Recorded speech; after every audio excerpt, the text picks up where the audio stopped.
Hi, my name is Miss Cundiff. I'm one of the first grade teachers for Mount Hope Nanjemoy Elementary School, and I wanted to talk about what is in our summer backpacks.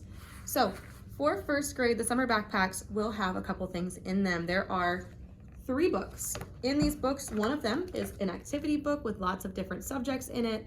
It is a Brain Quest book, so it is awesome for covering all kinds of different things. It does have an answer key in the back, so if there's anything you're not sure of, you can find it yourself as a parent. And this is good just for keeping their hands moving, keeping their brains moving, remembering all the things that we've done this year so we don't have that loss over the summer. And it also is really good just for reminding them of the things that they're going to be doing next year. So there is an activity book that is a consumable. That is something that they will be able to write in. You can look at it. It's an activity that maybe you could ask them to do a page or 2 a day. They can pick out their subject. There is a lot in here that is super bright, super colorful, and engaging. These 2 books are storybooks. They are great for looking at characters. This one specifically, I love for talking about adjectives, looking at all the different kinds of colors that he has in here, and looking at his face compared to the characters around him.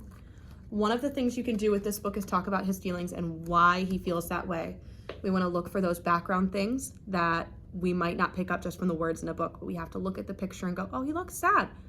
What do you think is making him feel that way? And then you can talk about the problem, talk about what they're doing to solve the problem. How did the book end? Did they solve his problem? And it gives you kind of that retelling aspect that a lot of them are going to need next year. This one is Harlem Grown. I love this because it's great for using pictures to describe what we're seeing. So in here is a city, it is Harlem. And there are a lot of things going on, which is awesome, awesome, awesome for making those connections, having those descriptors, going, oh, I see 2 school buses. Do you see the school buses? Just being able to talk about what we see, talk about a book, and showing, just an interest in reading. It's really important that we as adults around children show them that reading is still something that we enjoy doing. It's not work that we make them do because they have to.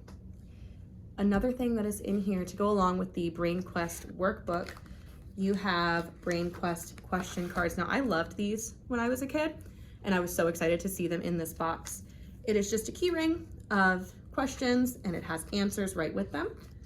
So, which word is spelled with 2 D's, odd or nod? And then it tells you right here it is nod. Or, I'm sorry, it's not nod, it's odd. And that will let them check themselves. That's something that a sibling can do with them. Some kids like to play teacher. They could use these to ask those questions, to think of things to add to their game of school, which really sparks that imaginative play that is so important. This is also something that you could use during dinner for a dinner conversation.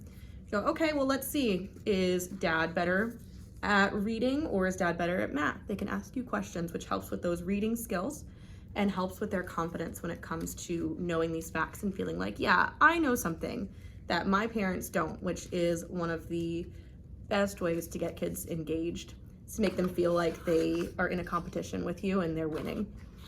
So these Brain Quest little keys go right in this box, super easy. I had a shelf full of them as a kid. They're still one of the things that I love to do with kids now. And I definitely think it's good because there's questions in there that you wouldn't normally think to ask, and some skills, looking at vowels, looking at blending sounds, the br, sl things that we've been working on towards the end of the year that are really good for prompting them to remember that for 2nd grade. Another thing that is in this box is cards. So you will have just a deck of playing cards. This is something that they use in math for our IM math curriculum, and just playing simple card games. A lot of the summer kids will say, I'm bored, I don't know what to do.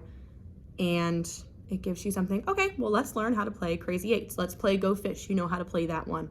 Let's play Kings in a Corner. And this card game book will tell you all of the steps. They can read it themselves, they can look at the pictures. There's a lot in there for either you or an older sibling or whoever else is around during the summer just to engage and play and spend some time together.